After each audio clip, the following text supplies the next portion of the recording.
नमस्कार। आप सुन रहे हैं द बॉलीवुड रेडियो और मैं हूं आपके साथ आकाश। दोस्तों, आज के इस पॉडकास्ट में एक किस्सा राजेश खन्ना और अमिताभ बच्चन का। अब ये तो हम सभी जानते हैं कि अमिताभ बच्चन सदी के महानायक हैं, लेकिन जिस सदी के महानायक के तौर पर अमिताभ बच्चन को इतनी प्रसिद्धि, इतनी पॉपुलैरिटी मिली, उस सदी में राजेश खन्ना के पीछे चलते हुए ही अमिताभ बच्चन सुपरस्टार बने, महानायक बने। और ये बात हम नहीं कह रहे, ये बात खुद अमिताभ बच्चन ने एक इंटरव्यू में जो साल 1990 में मूवी मैगजीन को दिया था, जिसमें पहली बार किसी इंटरव्यू में राजेश खन्ना और अमिताभ दोनों साथ में नजर आए थे, उसमें उन्होंने फिल्म आनंद का किस्सा सुनाते हुए और अपने संघर्ष के दिनों को याद करते हुए ये बातें कही थी। ऋषिकेश मुखर्जी द्वारा निर्देशित फिल्म आनंद, जो साल 1971 में आई, हिंदी सिनेमा की एक पसंदीदा क्लासिक कल्ट फिल्म मानी जाती है। ये फिल्म राजेश खन्ना द्वारा निभाए गए एक गंभीर रूप से बीमार व्यक्ति आनंद की दिल को छू लेने वाली एक कहानी है। ये पूरी तरीके से राजेश खन्ना की फिल्म थी, जिसमें अमिताभ बच्चन का एक दमदार रोल था। एक ऐसा किरदार राजेश खन्ना का जिसकी जिंदादिली और जीवन के प्रति प्यार उसके आसपास के सभी लोगों को प्रभावित करता है। अपनी बीमारी के बावजूद आनंद अपने डॉक्टर भास्कर बनर्जी, जिसके किरदार में अमिताभ बच्चन हैं, उनको प्रेरित करता है, जिसका किरदार अमिताभ बच्चन ने निभाया। और फिल्म दोस्ती, प्यार और मौत की अनिवार्यता के विषयों को बड़ी ही खूबसूरती से पेश करती है। ऋषिकेश मुखर्जी ने कमाल कर दिया इस फिल्म में। इस फिल्म की रिलीज के सालों बाद, तकरीबन 19 साल बाद, मूवी मैगजीन को साल 1990 के एडिशन में एक इंटरव्यू अमिताभ बच्चन और राजेश खन्ना ने दिया। और इस इंटरव्यू में अमिताभ बच्चन ने राजेश खन्ना के साथ काम करने के बारे में अपने विचार साझा किए। अमिताभ ने कहा कि आनंद में राजेश खन्ना के साथ काम करने के लिए ऋषिकेश मुखर्जी द्वारा इनवाइट किया जाना एक सपने के सच होने जैसा था।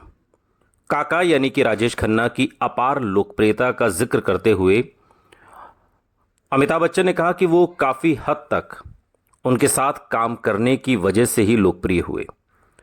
अमिताभ बताते हैं कि जब ऋषिकेश मुखर्जी ने मुझे आनंद में राजेश खन्ना के साथ काम करने के लिए कहा, तो ये मेरे लिए एक सपने के सच होने जैसा था। लोग मेरे पास आते और मुझसे पूछते कि वो कैसा दिखता है, यानी कि राजेश खन्ना कैसा दिखता है, वो क्या करता है। इसलिए मैं बहुत इंपॉर्टेंट हो गया था, चूंकि मैं राजेश खन्ना के साथ एक फिल्म में काम कर रहा था। और उसके लिए मैं हमेशा राजेश खन्ना जी को, काका जी को धन्यवाद देता रहा, आज भी देता हूँ।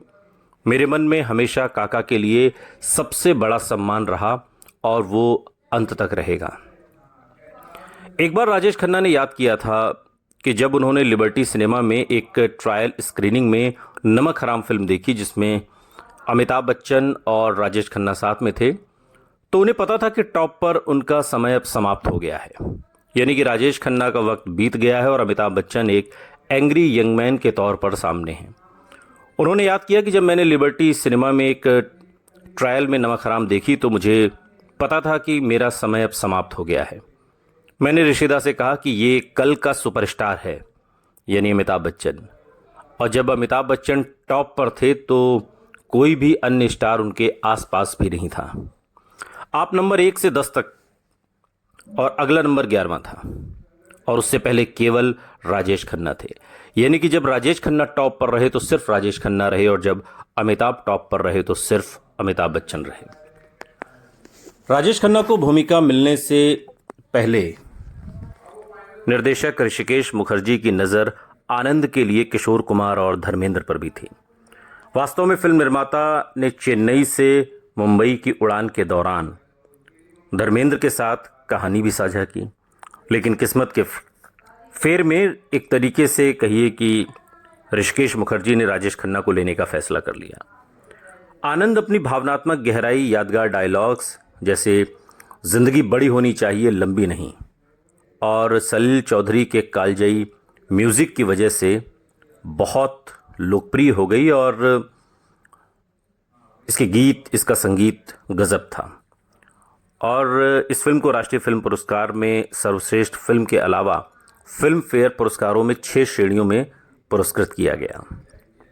फिल्म की कहानी कुछ इस तरह से कि फिल्म वर्तमान से शुरू होती है और कैंसर के विशेषज्ञ डॉक्टर भास्कर बनर्जी, जिसके किरदार में अमिताभ बच्चन हैं, उनको साहित्यिक पुरस्कार से सम्मानित किया जा रहा है कि उसने आनंद जैसे उपन्यास की रचना की। और डॉक्टर भास्कर बनर्जी अपनी सफाई में ये कहते हैं कि ये उसकी डायरी के कुछ पन्ने हैं और वो कोई लेखक नहीं है और ये उपन्यास सही घटनाओं पर आधारित है। और यहाँ से फिल्म अतीत में चली जाती है।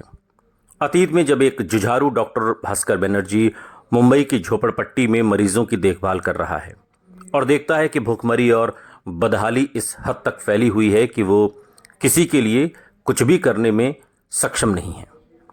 वहीं उसके दोस्त डॉक्टर प्रकाश कुलकर्णी, जिसके किरदार में रमेश देव हैं, का जमाया अस्पताल है जो बिन बीमार मरीजों को भी देख लेते हैं और उनसे अच्छी खासी रकम ऐंठते हैं, जबकि गरीब मरीज जो कि भास्कर भेजता ही रहता है कि वो बिना पैसे ही सारे टेस्ट करवा देता है।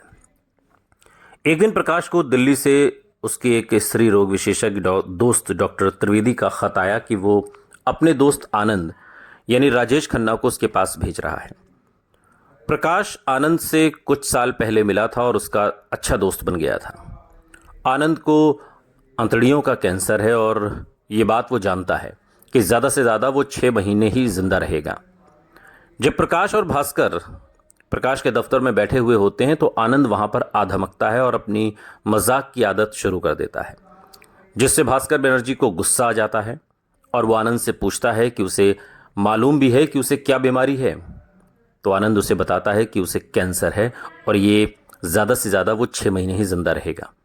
ये सुनकर भास्कर आनंद का कायल हो जाता है कि ये मालूम होते हुए भी कि वो कुछ ही दिनों का मेहमान है, आनंद इतना जिंदा दिल कैसे है। आनंद अब भास्कर के घर रहने लगता है और वो किसी तरह ये पता लगा लेता है कि भास्कर एक लड़की रेनू, जिसके किरदार में सुमिता सान्याल हैं, उनसे प्रेम करता है, लेकिन इस प्रेम को जाहिर करने की उसमें हिम्मत नहीं है। आनंद एक पहलवान, जिसके किरदार में दारा सिंह हैं, उनकी मदद से रेनू की माँ, जिसके किरदार में दुर्गा खोटे हैं, उनसे मिलकर भास्कर और रेनू का रिश्ता पक्का करवा देता है। लेकिन रेनू की माँ को ये बता देता है कि भास्कर और रेनू की शादी वो नहीं रहेगा जब शादी होगी।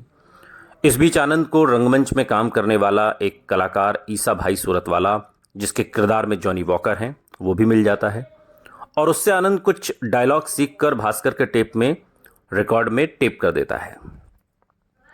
अब आनंद की तबीयत दिन ब दिन गिरती जाती है और एक दिन वो बिस्तर पर लेट जाता है और भास्कर कोई करिश्मे की तलाश में किसी होम्योपैथिक डॉक्टर के पास जाता है और अपने पीछे प्रकाश और रेनू को आनंद की देखभाल के लिए छोड़ जाता है। लेकिन उसके लौटने तक आनंद दम तोड़ चुका होता है और पीछे से आनंद का वही रंगमंच से टेप किया हुआ डायलॉग चलता है और यहीं पर फिल्म ख़त्म हो जाती है।